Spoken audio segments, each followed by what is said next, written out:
Welcome back everybody to me building this Gundam kit, and we are actually getting rather close to the, we are like legitimately getting close to the finished product, because I am actually on the main like chest half of the kit.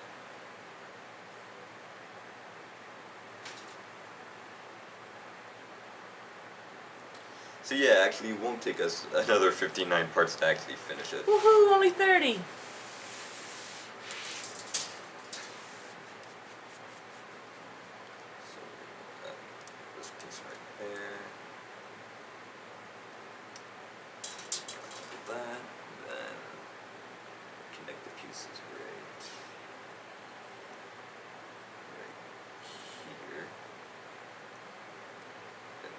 Goes here. There we go. And then we can actually fit this half of it on.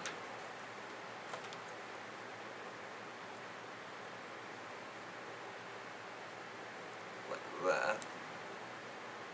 And then there's the back portion of it, which is right here.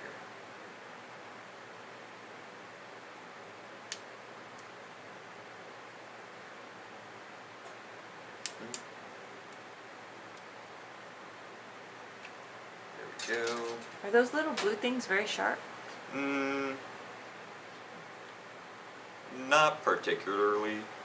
I mean, if you're not careful, then you're probably going to hurt yourself using them. Do you think they could cut thin metal? I think it would be sort of unlikely. Oh. Like, that it could cut any more than, like, this kind of stuff. Oh. I mean, it probably could cut certain other things, but I'm not sure if I could really guarantee that.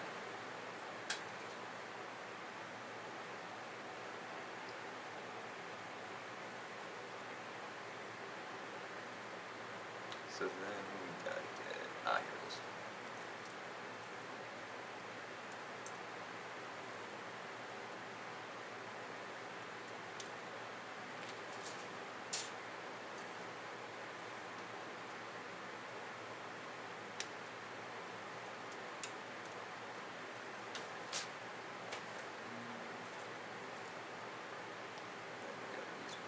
There. Do they have any of these Gundams that are metal? There are some Gundams that have like more like intricate like pieces to them. Like there are ones that have like screws in them, because they have like certain parts that are like spring loaded and they have to be like screwed in. Any parts of like, you know, the actual toy? Some kits have like pieces that are like a type of metal. Oh. Would you ever want to buy one of those gigantic $200 kits? I would, but that would take me way longer to do, even like off screen. And even if I like... Yeah, but I mean, would that be like a goal? You would like that? I think that would be cool.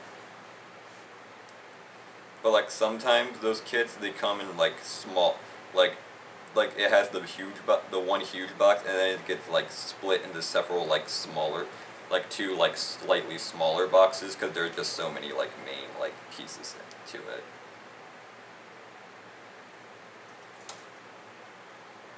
Once you've like finished building them, then it looks like the way they look just makes it like really worth it, because they just look that good. Well, that's what I mean. Would you be interested in that? I think so. What's your ultimate goal? What one would you really love to have? There isn't necessarily one that I would want to have, but eventually I want to like take like a bunch of these kits and like mash them together, like use certain pieces from like this kit and that kit, and like completely repaint it to make it like a Gundam that's like designed on my own. Oh. I think that's a Frankenstein Gundam. Yeah, exactly. I feel like that's sort of the goal for like a majority of Gundam like collectors, because there are like contests and like tournaments that people can like enter for like custom builds, and the type of like, not necessarily like kits you can like freely move around, but like displays that they make look really, really, really good. And some people are able to like create their like own pieces if they need to like make something entirely like from scratch. People will like get materials and make like their own pieces, which is just like that's just like insane to me that people are able to do something like that.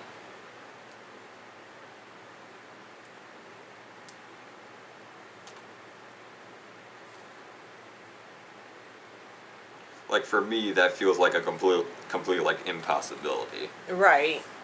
And sometimes when you're like, I guess you call it kitbashing is what they call it when they take like pieces from certain kits and like put them all together. You usually have to be careful with what pieces you combine with others, because some of them use like different like joint pieces, and some of them like the proportions are like very different. So if you're not careful, you can make the kit look extremely like lopsided. Would you like to buy 3 new kits and mix them up, or 3 existing kits? I'm not quite sure, honestly.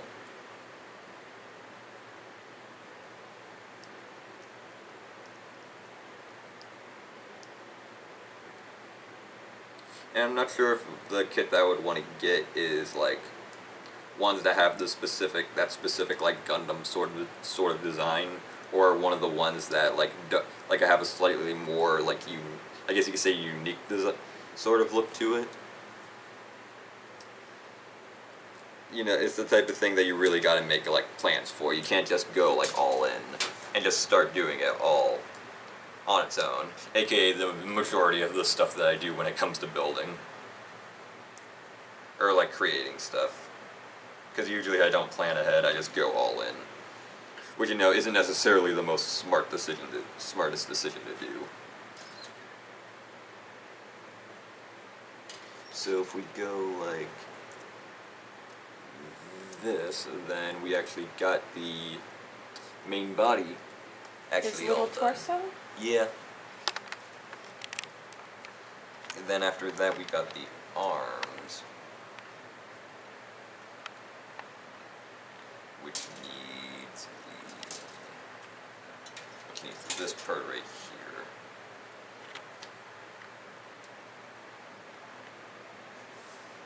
I don't mean to be a jerk, but what's this? That's like a rocket ship. I think that's actually supposed to make the like.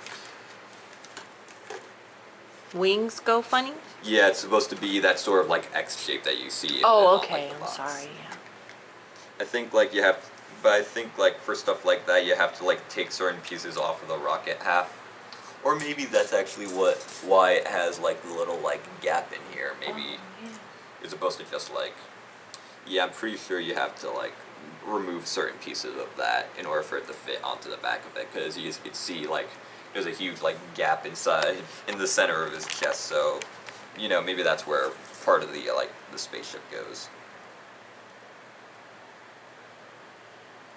Can you see? See that little like, sheer part? Yeah. It would be cool if there were like certain kits that had like translucent pieces to it. Oh, there has to be a kits with translucent stuff. Yeah, but those are usually for like very intricate parts. Like there are some kits that are like big enough for like the eyes themselves, instead of them like being stickers like they are on this kit. They're like a completely separate piece that you would put like inside of it. So then you could get that sort of glowish kind of like look to it. That would look neat. That would look really nice. I've seen some that look like human beings kits that you put together. Yeah. That would be neat if you could take like a human being, Mm-hmm. but then take like the arms or a leg or like the wings, Uh-huh. and stick it on the lady. That would be cool. It would be cool because there are even like these like kits that are like supposed to be like waifu sort of characters, and they have like mecha like armor on them. Oh, okay. Those are pretty cool to look at though. You could saw their faces in half and have half robot head, half human head. That would be cool to see someone actually do. Although I feel like if I tried to do that, I would be extremely worried that I would like cut it a certain way that it would completely break, and I wouldn't be able to like Yeah. stick them both together. I reckon you'd have to be very careful. Yeah. But I think it would look cute. Yeah. Is there a JoJo video game? Oh yeah, there's plenty of JoJo video games. A majority of them are like fighting games though, and most of them are for like a PS3. There is one on like the PS4, but it's not like a traditional sort of fighting game. It's a lot more like it's a bit more weird compared to like others. But the first JoJo video game was actually for the Super Nintendo. Hmm. And it was actually based on Part 3. Oh. The one where they like go to Egypt and stuff. And it's like an RPG, and it has like a bunch of like different like mechanics for like fighting and stuff. Oh, that sounds like I would like it. I think you would. It's just that that game never got released in the U.S., so the only thing they have for it is like a fan translation. Oh, useless. But people can like take like ROMs they see on the internet and take like there are like some companies that make just like the shells of like like game cartridges, like Super Nintendo cartridges and all that stuff, and then they'll put the ROM into the cartridge so you can actually play like the game as if it were actually on the Super Nintendo. Oh, cool. And there's actually a way to like the Super Nintendos themselves are like region locked, meaning you can only play like American games on the Super Nintendo. Oh, brother, why did you do that?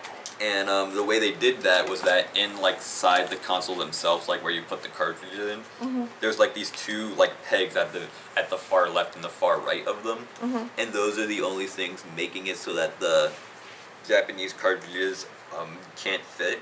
So what people do is that they'll take like a thing of like pliers or something like this, and they'll just straight up take those pegs like off. And if you do that, you can actually play those Japanese games on the Super Nintendo. Oh, cool. Why don't they want you to play? Like, I don't get it. I'm not sure actually. I guess maybe because they want to make sure that people don't like pirate their games or something like that.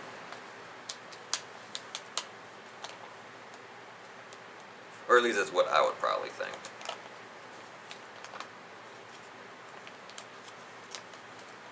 It's actually funny, there's actually one of the things in one of the older Pokemon games on like the Game Boy Advance, where like if you try to like play like a pirated version, it like stops you at like a certain point, and one of the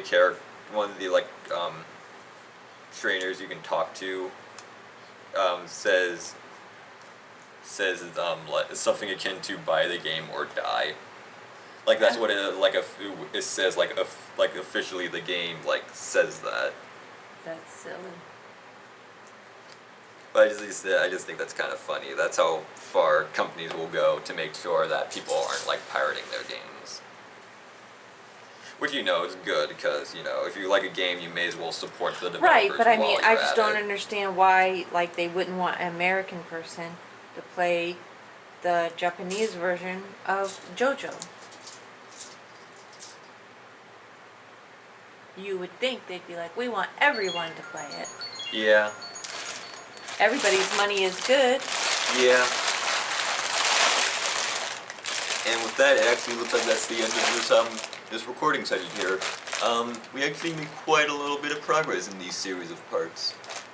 So hopefully the next time I decide to record more of these, I'll be able to actually finish the full product, and I can actually fully discuss it and all that good stuff. So until next time, I'm Ben Travis. Oh, and I'm And until next time, bye.